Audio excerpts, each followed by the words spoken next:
নমস্কার সবাইকে, মম কুক রেসিপিতে তোমাদেরকে স্বাগত জানাই। তো আমি সেকেন্ড ভিডিওতে তোমাদেরকে বলেছিলাম যে সানডে আমি কোথায় কোথায় ঘুরতে যাব সেটা তোমাদের সাথে শেয়ার করব। তো আজ হচ্ছে সানডে আর আমাদের শাহিদ দ্বীপে লাস্ট দিন। তো সকালে এই যে ব্রেকফাস্টটা করতে চলে আসলাম। তো আজ সকালের খাবারে ছিল পুরি আর চানার ডাল।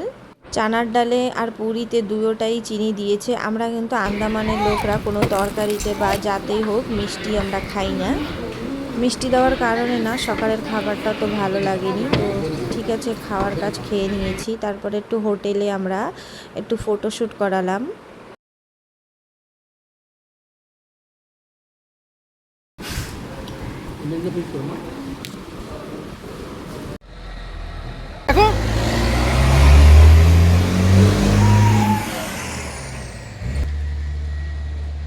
পাপা চলো। তারপরে আমরা বেরিয়ে পড়লাম সীতাপুর বিচের জন্য। ওইখানে সবাই সানরাইজিং দেখতেই সকালে যায়, তো আমরা অত সকালে তো যাইনি। তাই আমরা এমনি একটু ঘুরতে চলে গেলাম। তো গিয়ে দেখলাম ভিউটা অনেকই সুন্দর।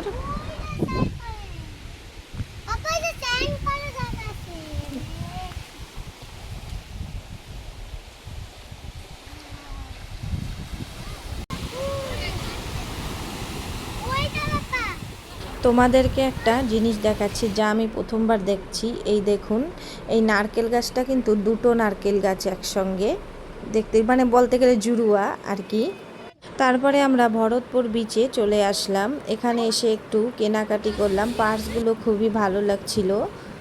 তারপরে আমরা চলে আসলাম বিচে। এখানে এসে বাচ্চারা খেলছিল আর একটু স্নানও করেছিল ওরা। আমরা বসেই ছিলাম এখানে। এখানে হাওয়াটা এত সুন্দর না সত্যি।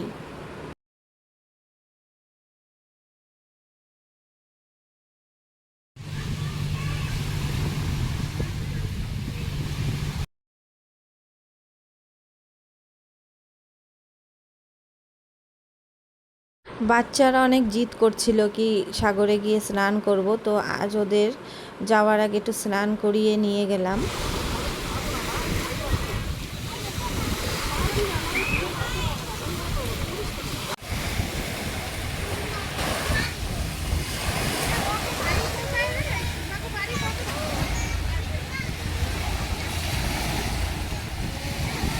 তারপরে আমরা সবাই মিলে একটু চিকেন তন্দুরি খেলাম সাগরের পাশে বসে। খুবই টেস্ট বানিয়েছিল, কিন্তু ঝাল ছিল।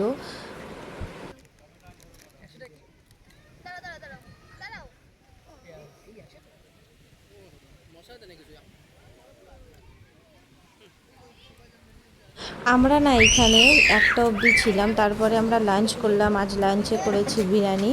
ওই সাগরের পাশেই যে দোকান ছিল সেখান থেকেই আমরা লাঞ্চগুলো সেরে আমরা চলে গেলাম হোটেলের দিকে।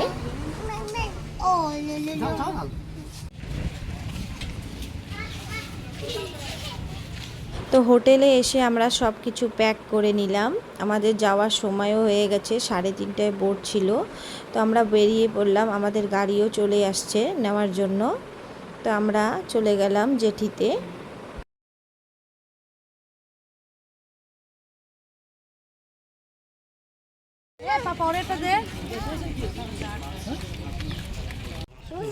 এখন কিন্তু জলটা টেনে গেছে, মানে ভাটা হয়ে গেছে। জলটা কত দূর চলে গেছে তোমরা দেখতেই পাচ্ছ।